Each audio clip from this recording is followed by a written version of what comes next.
Welcome back to Hardball. President Obama has made a point lately of trying to find agreement, at least in principle, with some Republicans, even when his party line is disagreeable to them.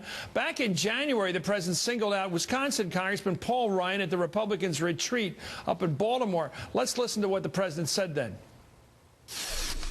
I think Paul, for example, head of the Budget Committee, has looked at the budget and has made a serious proposal. I've read it. I can tell you what's in it.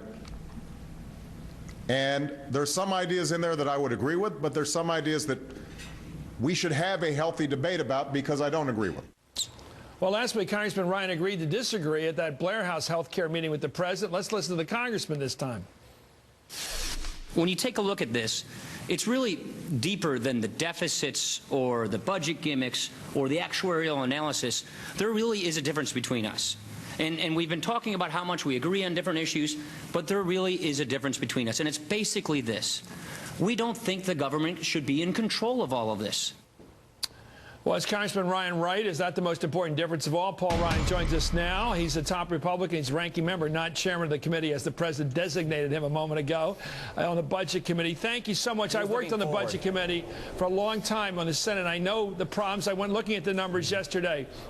It's not just that we have a deficit of $1.6 trillion. It's that the numbers are completely out of whack. We have like 3.8 in spending and 2.1 in receipts. It's almost 2 to 1 now. The government's spending more money than it's bringing in. If you add up all the taxes, payroll, income, everything, it doesn't touch even, it seems, the cost of the entitlements. We are completely out of whack now. Does it seem odd to you that we have these conversations on television when they don't bear relationship to that problem? Yeah. It does, and there's so much political demagoguery. Both parties do this, mind you. I'm not saying we're all good and they're bad, but the problem is with all this demagoguery, no one wants to tackle this problem because they feel that they'll lose their next campaign. Well, I'm sick of all of that. You look at the fact that our budget is on an unsustainable trajectory. That's not the fault of just Democrats or the fault of Republicans. Both parties are at fault for this. Both parties got to come together and fix this mess because our debt is going to catastrophic levels. We will have a debt crisis in this country. And just so you know, the main programs of our government, Medicare, Medicaid, and Social Security, they're all going bankrupt. They're growing themselves into extinction. And so you've got to reform these programs for future generations if you're going to save these programs. The sooner we get on to talking about how to do that, the better off we're all going to be. You know, getting Erskine Bowles, the guy who got defeated for the Senate a couple of times, who was a great chief of staff to Clinton. He came in and cleaned things up to a large extent at the White House. He did a good job. I think he's great. I think Alan Simpson's first rate.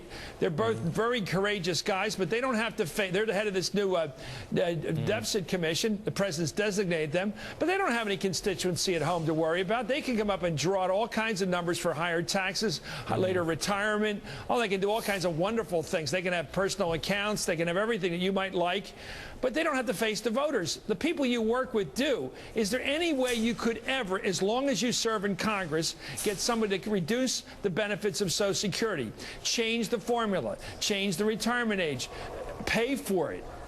I do. When are people going to start doing this sort of thing when they want to run for re-election? Chris, I introduced my bill that does these things that you just more or less mentioned in 2008. I did this during the Bush administration. I ran on this plan for re-election last year, and I won with 64% in a district that went for Dukakis, Clinton, Gore, and Obama. So you can take on these issues. What kind of a district do you have? Let's I have talk Les politics. Aspin's old seat. You were around when Les Aspin was. You have a very, very high-educated, it's not a national public radio audience. It's something like that, though, isn't it? Well, it's a district that listens to people when they tell them the truth, that listens to people when... Look, a lot of people may not agree with how I propose to fix this problem, but their minds are open to fixing the problem. And so I've spent a lot of time talking to the people I represent about this fiscal mess that's coming down the pike, and I've put together a plan that the CBO certifies, makes Medicare, Medicaid, and Social Security totally solvent and pays off our national debt and averts a debt crisis. And you can't make this all up by taxing. The spending is the real source of the problem. And I think the president, and he and I have had some really good conversations about this. I hope those continue. But we are nowhere near the political landscape we need to be to really tackle this problem. You know, I've been through this. I'm older than you. I've been through this, watching this and being a staffer up there. I watched them, your party, Ronald Reagan back in '86 in his second term, talked about putting caps on some of these COLAs and things like that to reduce the automatic growth in the entitlements like Social Security. He lost. You know, Paul Hawkins got defeated, blown away. Jeremiah Denton got blown away in Alabama. All the conservatives got blown away the minute they put the it's called the third rail for a reason. If somebody signs on to your legitimate proposals for balancing the budget at some point in the future, they will lose elections because the voters do want something for nothing, don't they? You say they don't. So no. You say they don't want something for nothing? I think they do.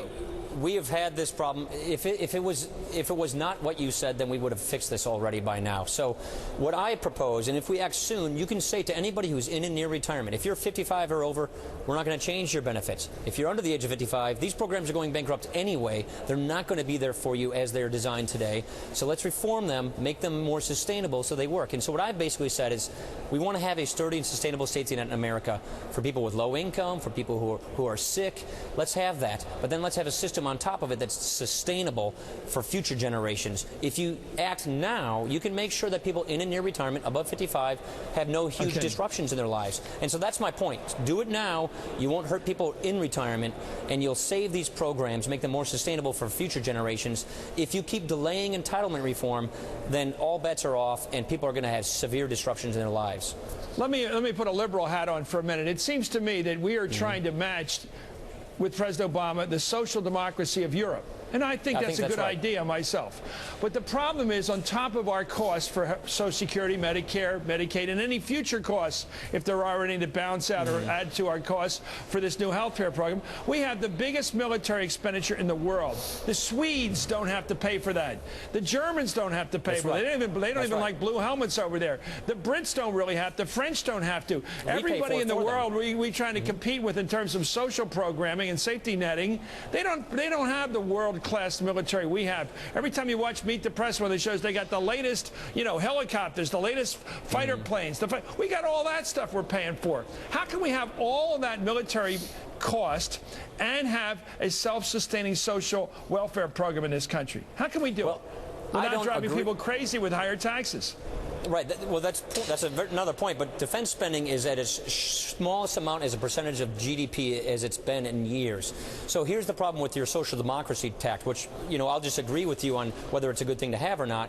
We can't afford it with the demographics we've got. We're going from 40 million retirees to 80 million in one generation. Our birth rates are declining, and healthcare costs are going up 6 to 8%. And so just mathematically, this pay-as-you-go social welfare state, social democracy agenda is fiscally unsustainable, and you literally cannot tax your way out of this problem. It is a huge debt problem. You got Greece going down, you've got the pigs, you have Portugal, Italy, Greece, Spain, with huge debt crises. We should not fool ourselves to think that could not come here. Well, you've got a heck of a constituency out there in Wisconsin. They must all have PhDs in economics because they do understand the problem. I think a lot of people get it, but they don't like it, and I don't know anybody that wants their taxes to go up or their benefits to be cut, and that's the nature of the beast. Anyway, thank you, as Congressman Paul Ryan. I see why the president likes you, or at least in